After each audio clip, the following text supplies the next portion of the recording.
afternoon, everyone, and welcome to today's webinar. My name is Alex Paul from InvestorStream, and I'll be your host today. Look, firstly, apologies for the technical difficulties. Unfortunately, there's some load shedding going on in South Africa, so Johan has lost a bit of internet connection, but we've managed to work our way around it. So as you know, we have Southern Palladium Managing Director Johan Odendaal, who will be providing an update on the company's Bengwenyama Platinum Project, located on the eastern limb of the world-class Bushveld complex in South Africa.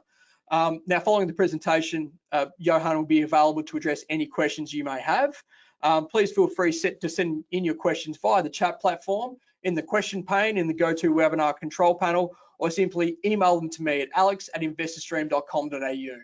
You can also download a copy of the ASX announcement by navigating to the handouts pane in the control panel.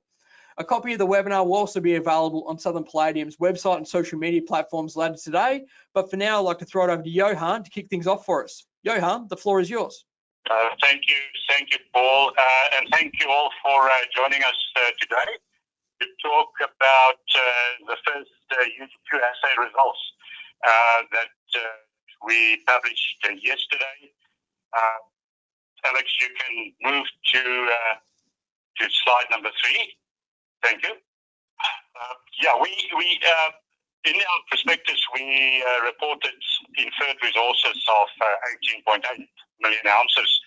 And in particular, if we look at the UG2, we reported a grade of 7.7 at a reef width of 71 centimeters. In addition to that, we also reported an exploration target, and the grades range from a minimum of 5.9 to 8.9 grams per ton. And these were 4 E's, that is 3 PGMs, platinum, palladium, rhodium, plus gold.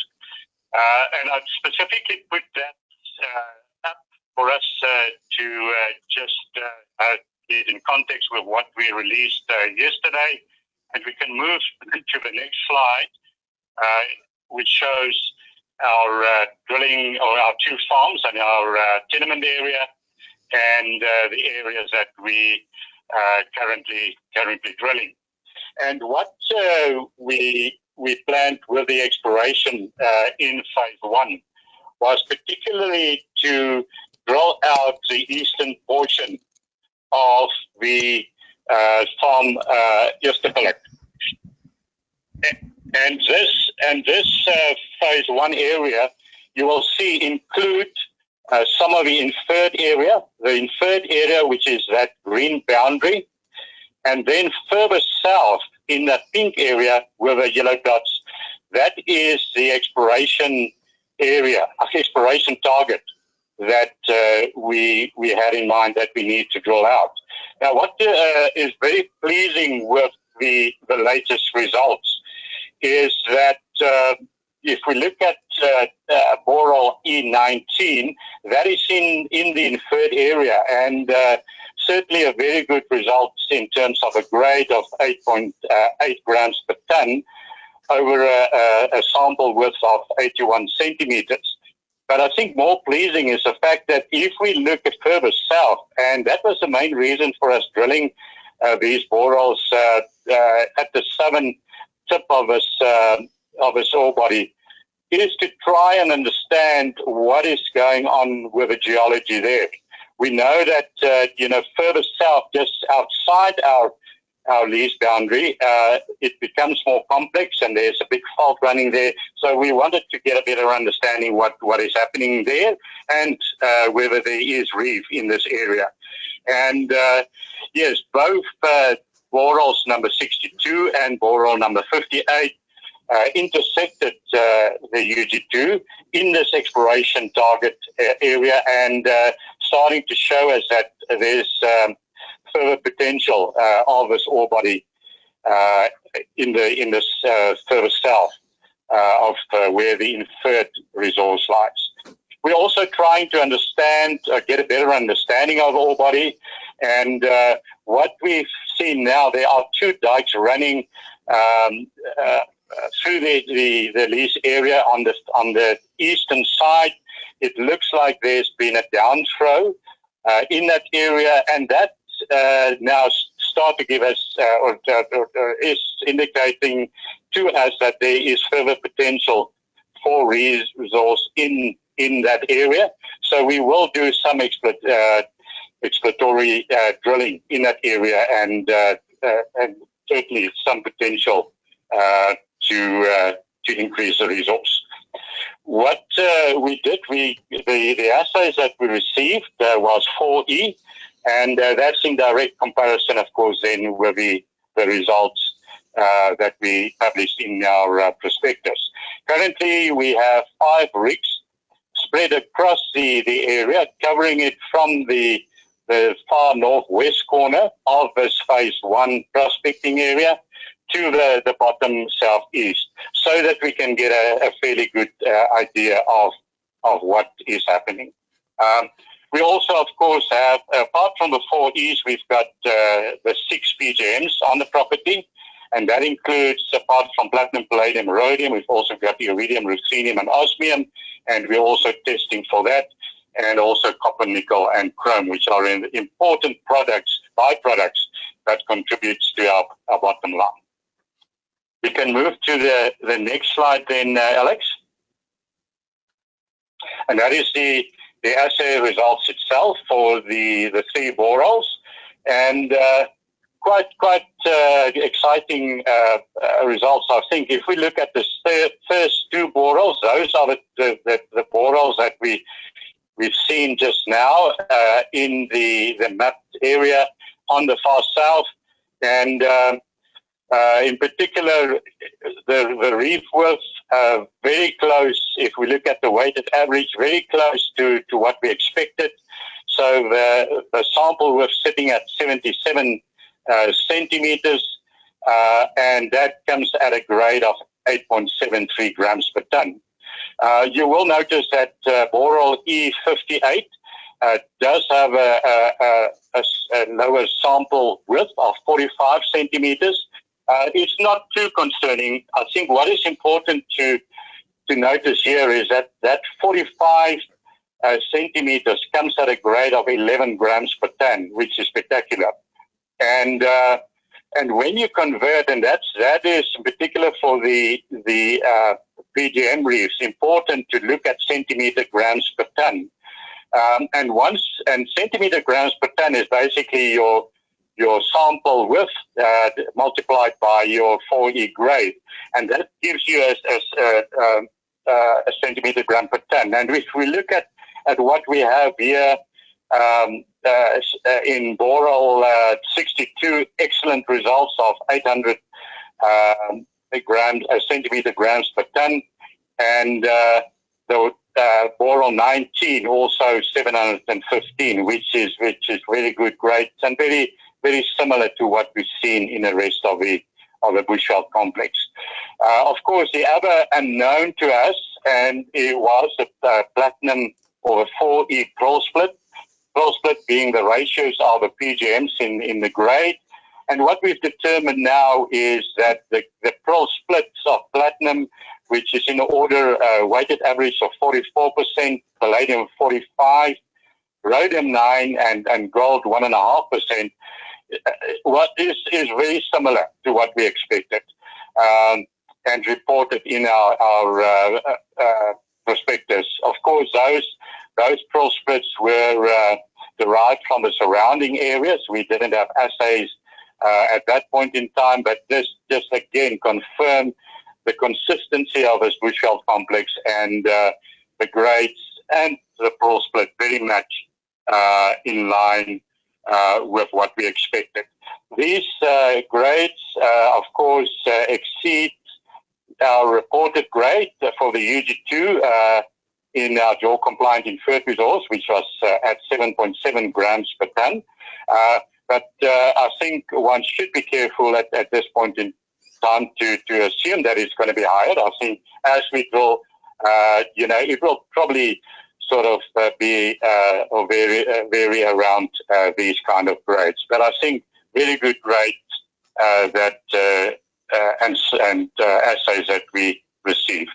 If we move into the the next slide, which is our preliminary stratigraphic column, what we could do now as well from the bore holes that we've drilled so far is to start putting together that picture of where our Marinsky sits relative to the UG2, and there are also very important markers in the stratigraphy.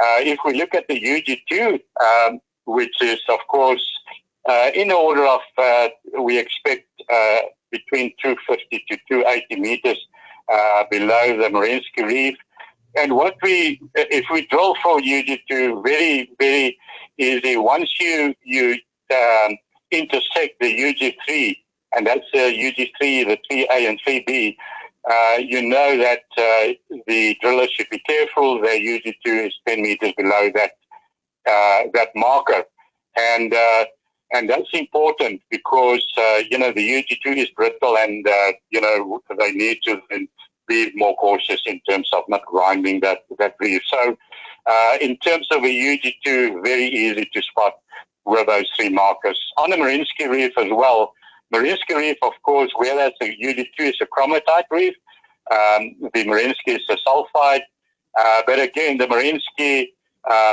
very easy or less easy, I think, to identify than the chromatite. But again, there's typical markers in the Marinsky, a chrome stringer just above the Marinsky of about 5 millimeters, and we know that once we hit that, the Marinsky is just below that. So we now, with the drilling, starting to get a much better understanding of this ore body. We know that the northern area certainly less complex. As we move to the very south area, the very south, then I think a bit more complex. But overall, I think surprising consistent this Bushveld complex, and in terms of both the grades and the work that we're receiving. I think, Alex, with that, I will hand over to you. Thanks very much, Johan. Yeah, we've had a few questions that have come through. The first question is, obviously, you mentioned there the assays returned a weighted average of 8.73 grams per tonne. We know this is higher than the amount in the JORC 2012 inferred mineral estimate. Can you just discuss and expand on how these grades compare to the major production mines operating within the Bushveld complex? Yeah, I think these grades, of course, have been specifically now reported over that sample width that we measured. Slightly different than the widths that we have in the resource. For the simple reason is that you have to take the dip into consideration, and the reef widths that are normally reported in resource statements are then does take into account your dip. But our dip is very flat, between 10 to 12 degrees. So these grades that we see here will be fairly similar to what the normal reporting grades are out there. I think to answer your question, we sit in a fairly sweet spot here on the Bushveld complex in terms of a grades. But if you convert, like I mentioned, to centimeter grams per ton, fairly similar to what you found throughout the Bushveld complex, and that range in terms of centimeter grams per ton between 600 to 700 centimeter gram per ton. So again, if you do that comparison and you look at borehole 62, for instance, sitting at 800 grams per ton, centimeter grams per ton, excellent as a result there. And borehole 19, of course, that's at 715, very similar to, slightly better than the rest of the Bushveld complex. So I think overall, very much in line with what's been reported in the complex, and in some of these boreholes slightly higher. Now, the weighted average grades returned high levels of platinum and palladium, but as you mentioned just before, there was also significant rhodium content observed. Did that catch the management team's eye in terms of the indicative mineralization structure? Look, Alex, I think that's what's making this eastern limb so unique in terms of its composition, and that is, in the first place, it's higher palladium content, and secondly, also in the UG2, the high rhodium content. Although in the UG2 across the bushveld, this is more or less the grade that or the pearl split content that you do find in the bushveld. But I think what stands out for us is, in terms of pearl split, is where we located on this bushveld complex in the central bushveld, and where you find typically a higher palladium content and a higher rhodium content, and that bodes well if we consider platinum prices, and of course rhodium currently trading at around $14,000 an ounce. So that's quite a nice income for us, and quite a large contributor, almost 50% of the value content of our reef. So can you now provide us with a bit of an operating timeline over the next 6 months, and what are the near-term objectives that you're focused on? Well, I think for us, the important thing is the drilling side, and because I think drilling dictates your final outcome on your feasibility in particular, and to report your reserve. And we need to of course get that fast track as quickly as possible. If we look at in terms of our drilling, we started in August, and with 1 drill rig. We ramped that up now to 5 drill rigs on the property, and we're looking at bringing in 1 more additional drill rig for now, to accelerate our drilling.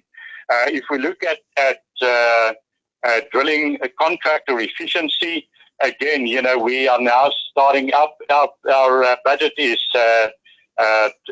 25 meters per shift, which is 125 meters per day, and we're starting to reach that. So with these 6 drill rigs, we are then looking at going into next year and finish this phase 1 drilling around end of June of 2023. So that's on the drilling side. On the feasibility study, we now move forward. The concept study, we will soon report that, albeit that we won't be able to report the full announcement because we currently only have inferred and exploration target. But so that announcement will come out soon, and then we will kick off with our feasibility study as well. Our mining right application, we always said that we want to submit that by end of 2023. We're also now looking at bringing some of the items forward, and overall, I think we are still on track with what we want to achieve, and in particular on the study side, bring some of those earlier than we initially planned. I just want to pick you up on that, Johan. So going back to the company's prospectus, you said it will take around 2 years to move Benyama to a mining right application. You mentioned that just there. But now that drilling is well underway and first assays are being received, and you've obviously got the proof of the assays, you know exactly what you're dealing with now. Are you in a position to revisit this target?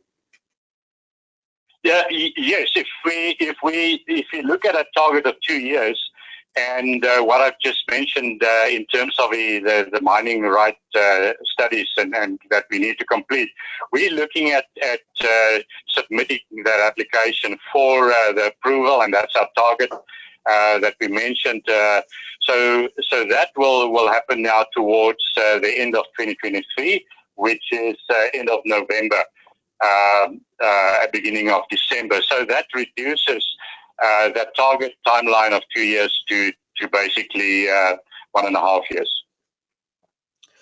Now, I understand that most of the contained metal in these reefs are located in the bottom portion. Are you bulking up the reef as one assay, or do you take much smaller multiple assay widths within the UG2? Yes, if you look at the last slide that I showed as well, we take samples over 20 centimeters across the reef, and that then is sent in as separate samples every 20 centimeters on the reef, and that is a composited to a final reef grade. So with drilling advanced and the first assays through, are you able to ascertain what makes the Bangwenyama geology so unique? I think overall the Bushveld complex, and I think what makes it so absolutely unique is the fact that, you know, we reported results and we came out with our first assays and intersections very similar to what we expected, and that makes this Bushveld so unique. You know, we sit here with a tabular ore body for both the Merensky and the UG2, and we know that it runs through from the east right through to the west with these the Merensky and the UG2 more or less 250 to 300 meters apart, and again what we're seeing now in terms of these results, very consistent, and also in terms of a pearl split, very much what has been expected previously, even on the exploration target. And that's, I believe, what makes this so unique. Another aspect, of course, is that, you know, typically with exploration, you do go out and do some exploratory drilling. And in our case, you know, in terms of the capital that we received, that goes in directly, you know, to upgrade and increase our confidence in the ore body, not so much to find new platinum. We know it's already there. So, Johan, what dictates the hole location between the exploration target to the south versus holes within the current inferred resource? Do you anticipate an interim resource update before the phase 1 drilling program is complete? Look, I think perhaps a bit early to speculate on that, but surely if we now look at what we intersecting at the far south and the grades that we're getting there, I think it's starting to confirm our belief that you know, this grade where we've seen in the inferred resource extends further south, and certainly, you know, there will be a time, and that will probably be early next year, that we can then look at updating our current resource numbers and resource statement. So as your program has progressed, are you finding that the geology is less complex than first thought? Yeah, I think, again, if we look at the area, we did a geophysical survey in January of this year. That in the first place gave us a very good idea of a major infrastructure, of a major structures, geological structures. And secondly, we also got a fairly good idea from what was in the public domain of the surrounding areas. We put together our geological model, and we came up with a good geological model that gives us a pretty good idea of the major structures. The geophysical survey added to that. We know that the southern part, and I'm talking about southeast, is a bit more complex, but further north, I think very much what we expected, and especially with the reef intersections and the boreholes that we're currently drilling, very much what we expected, and not as complex that we thought. So we can almost divide this in the northern portion and when I'm talking south, I'm talking about the far southeast eastern portion, and I think through time, as we put more boreholes in, we'll get a better idea. But overall, very much what we expected and what we gathered from the geophysical survey and what we gathered from our initial boreholes. Thanks, Johan. Just a couple of questions to go. How has the relationship with the Benguiana community evolved in the last few months since you commenced your drilling program? Alex, the Benguiana community for us is a very important partner in this project. Also, in terms of their shareholding, they of course are a big shareholder in both the underlying subsidiary, Miracle or MUM as we call it, 30% direct share there, and a 9.3% share in Southern Palladium. So very much a big shareholder in this project, and also on the ground, a community that we're dealing with on a day-to-day basis. So we had a lot of interaction with the community. We also, where we can, in terms of where we can use facilities of a community, we're doing that. Typically, we're using a community facility, upgraded that, and are now paying a rental to the community. We also use a local community in terms of fence that we had to put up. So where we can, we use a community. Diesel, the contractor is buying diesel from a local supplier, and again, it's a community member. So where we can, we are involving the community in the project.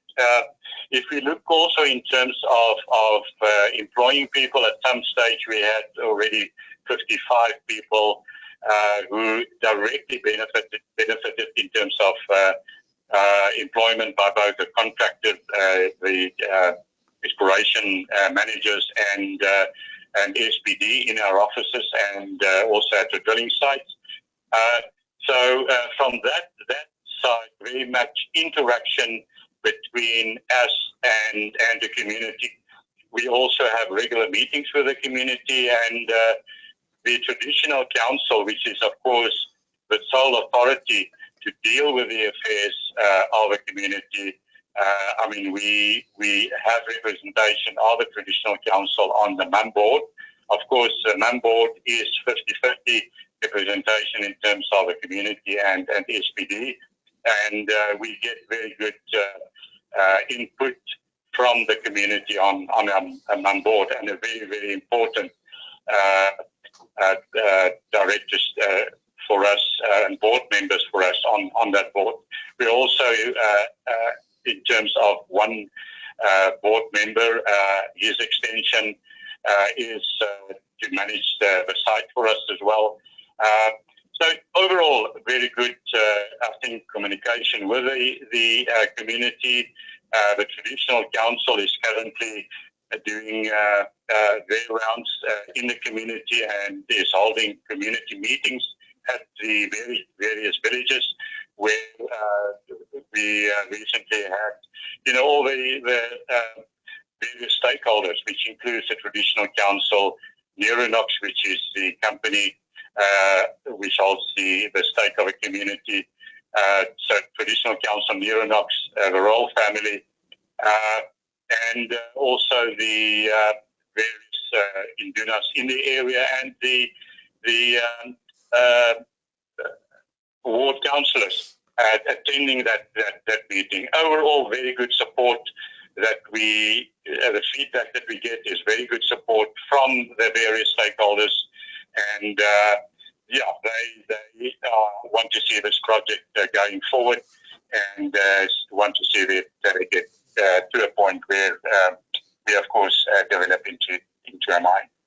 And just finally, Johan, what are the main barriers for entry for Palladium, and what makes Southern Palladium different in that regard?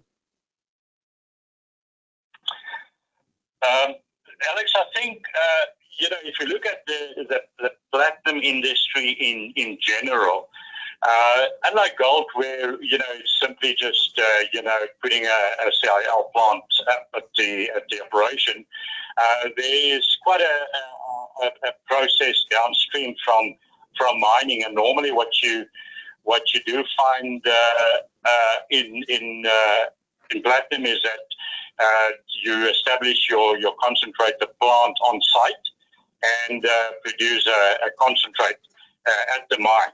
But then there's also still downstream processing that needs to happen. And I think in South Africa, in terms of that specific beneficiation, we're quite fortunate to have that infrastructure already in place.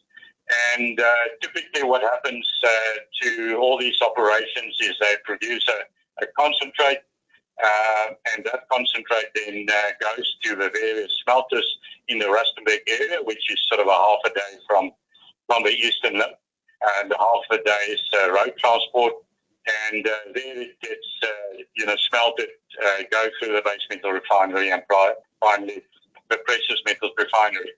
So that is sort of the process, and I think what is unique of South Africa, at least, is that is already established in South Africa. It's an established industry, and I think for us fairly simple then to go through that process and negotiations going forward.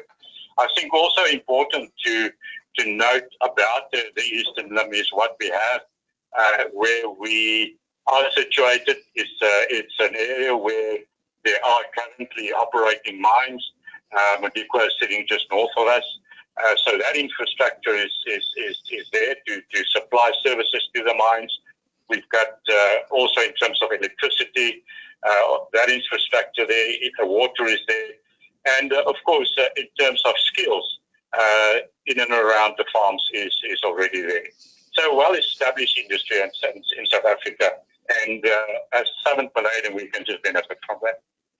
Fantastic. Well, look, that's all the time we have today. Again, apologies for the technical difficulties, but hopefully you got something out of today's session. Thank you all for joining me, and I'd also like to thank Johan for presenting and taking the time to answer some questions. As I mentioned before, a recording of the webinar will be on Southern Palladium's website and social media platforms later today. Johan, before I let you go, do you have anything to add for us? Well, I think the one thing that is certainly now upcoming is our Marinsky Reef as a result, which you mentioned in our announcement, that we're looking forward to, and hopefully that will show very similar results to what we reported in our prospectus, and I think that is certainly something that we're looking forward to before the end of the year, and then going into next year, very much what we're going to try and do is keep to our schedule, and I think that is certainly something that we can do. Fantastic. That wraps it up for us here. Thank you, everyone. Have a great afternoon.